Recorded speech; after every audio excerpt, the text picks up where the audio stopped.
দেখো কি অবস্থা বৃষ্টিতে, 48 ঘন্টা বৃষ্টির ফলে ফুলিয়া স্টেট ব্যাংকের সামনে কি করুণ দৃশ্য।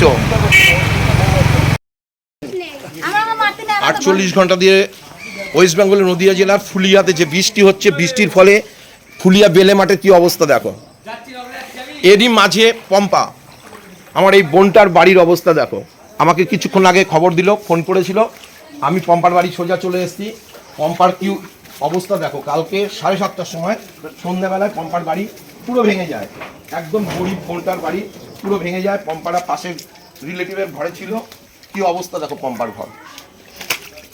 আজকে কোথায় থাকবে জানা না, ছোট্ট একটা শিশু আছে, কি পরিমাণ খারাপ অবস্থা দেখো। পম্পা কালকে কখন এটা ভাঙলো? কালকে সন্ধ্যা 7:30টার দিকে, সন্ধ্যা 7:30টার দিকে মানে কাগজপত্র বার করতে গেলে হয়তো আমি চাপা পড়ে যেতাম, দিয়ে কাগজপত্র তো বার করতে পারলামই না, তার আগে সব ভেঙে চলে গেল। ঠাকমা ছিল, ঠাকমারও হয়তো ক্ষতি হতো। আজকে কোথায় থাকবে?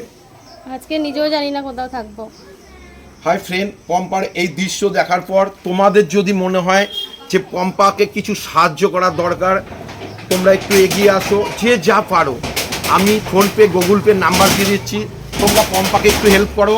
ওকে তো আবার বাঁচতে হবে না, হেরে গেলে চলবে না। এই পম্পাও কিন্তু আমার মতন ভিডিও করে, পম্পাও আমার একজন বড় ফ্যান, যার জন্য ও কোথা থেকে আমার এই নাম্বারটা জোগাড় করলো এবং আমাকে ফোন করার সঙ্গে সঙ্গে আমি ফুলিয়া স্টেট ব্যাংকের ওখানে প্রচুর জল, তাকে জয় করে অলরেডি স্কুটি চালিয়ে চলে এসেছি। পম্পার বাড়ির অবস্থা দেখো কি অবস্থা, পম্পার খুব করুণ অবস্থা। আমি আমার সামর্থ্য অনুযায়ী আমি যেইটুক পারছি পম্পাকে হেল্প করার জন্য আমি 1000 টাকা পম্পার হাতে তুলে দিলাম। পম্পা, না না না, আমাকে প্রণাম না, পম্পা তুমি আমার বোনের মতন, আমার বোনের বিপদ হলেও আমাকে এগিয়ে আসতে হতো, এটাই প্রকৃতির নিয়ম। মানুষ মানুষের জন্য, একজন আরেকজনকে একটু হেল্প করো, তাহলে মানুষের অভাব অনটন অনেক কেটে যাবে। পম্পা ভালো থাকো, এবং সবাইকে বলছি যে যেইটুক পারো একটু হেল্প করো, তাহলে অসহায় মানুষের মুখে হাসি দেখতে পারবে। পম্পা ভালো থেকো, সুস্থ থেকো, আনন্দ থেকো। সবার শুভকামনায় আমি ফুলিয়ার বাদল। এই দেখো ছোট্ট শিশুটি পম্পার ছেলে, ও কাল আজকে রাত্রে কোথায় থাকবে ও তাও জানে না।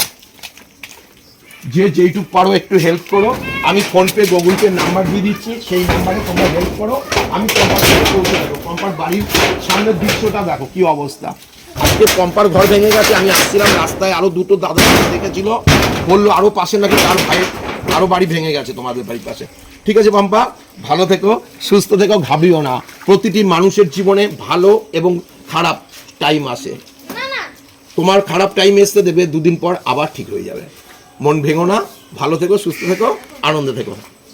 পম্পার বাড়ির থেকে আমি ফুলিয়ার বাদল, সাথে আমার বোন পম্পা। ঠিক আছে, ভালো থেকো।